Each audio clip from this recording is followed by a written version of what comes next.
নমস্কার বন্ধুরা, আজ আমি বানাবো কচি পাঁঠার ঝোল।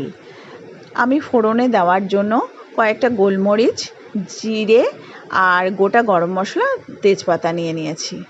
এবার আমি কড়াইতে সাদা তেল দিয়ে আলু ভাজাগুলো দিয়ে দিলাম, আলু ভাজতে দিয়ে দিলাম। তার মধ্যে নুন আর হলুদ দিয়ে দিলাম।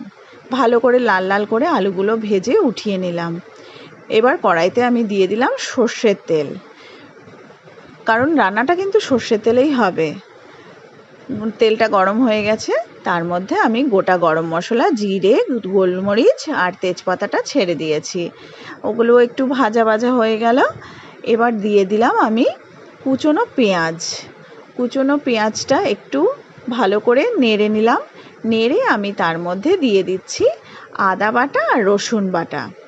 আর বন্ধুরা, খাসির মাংসে কিন্তু পেঁয়াজ আর রসুনটা খুবই কম লাগে, কারণ খাসির মাংসের একটা সুন্দর গন্ধ আছে তাই। আর পেঁয়াজ রসুনটা বেশি দিলে সেই গন্ধটা নষ্ট হয়ে যায়। পেঁয়াজটা ভাজা হতে থাক, ততক্ষণ আমি মাংসটাকে একটু নুন হলুদ দিয়ে ভালো করে মেখে নিচ্ছি। মাখার পরে কিছুটা সর্ষে তেল দিয়ে দিয়েছি, খুব সামান্য সর্ষে তেল দিয়ে আবার মাংসটাকে ভালো করে মেখে নিলাম। এবার আমি কড়াইতে 1 চামচ জিরে আর 1 চামচ ধনে গুঁড়ো দিয়ে দিলাম। আর আমি 4-5টা শুকনো লঙ্কা বেটে নিয়েছিলাম, সেটাও দিয়ে দিয়েছি। এবার ভালো করে আমি মশলাটাকে কষিয়ে নিচ্ছি। দেখো, ব্যাস আমার কষানোটা হয়ে গেছে, মশলাটা খুব ভালো করে কষে গেছে। এবার এর মধ্যে আমি মাংসটাকে ছেড়ে দিচ্ছি। মাংসটা দিয়ে খুব ভালো করে নাড়াচাড়া করে মাংসটা আমি একটা ঢাকা দিয়ে দিচ্ছি। ঢাকা দিয়ে 7-8 মিনিট রেখে দেব।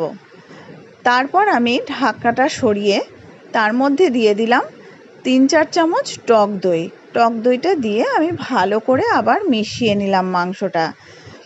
তারপর দিয়ে দিচ্ছি বন্ধুরা আমি কটা গোটা রসুন। খাসির মাংসে গোটা রসুন দিয়ে খেয়ে দেখবে দারুণ লাগে। ব্যাস, মাংসটা কষানো হয়ে গেছে।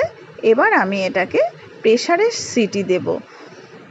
মাংসটা উঠিয়ে নিলাম, আর আমি জলটা গরম করে রেখেছিলাম, সেই জলটাও দিয়ে দিচ্ছি। দেওয়ার পরে আমি মাংসতে আমি খুব সামান্য নুন দিয়েছিলাম, তাই এখন আমি মাংসটায় পরিমাণ মতো নুনটা দিয়ে দিচ্ছি। এবার ঢাকনাটা লাগিয়ে 3-4টে সিটি পড়ে গেল। দেখো, তারপরে মাংসটার কালারটা দেখো, লাল লাল ঝাল ঝাল নয় কিন্তু, একদম হলদে রঙের কচি পাঁঠার ঝোল। এটা হালকা মশলায় রান্না। ব্যাস রেডি লাঞ্চ, কচি পাঁঠার মাংসের ঝোল, স্যালাড আর ভাত। কেমন লাগছে বন্ধুরা আমার ভিডিও দেখতে? আমার রান্নার চ্যানেল কেমন লাগছে জানিও প্লিজ।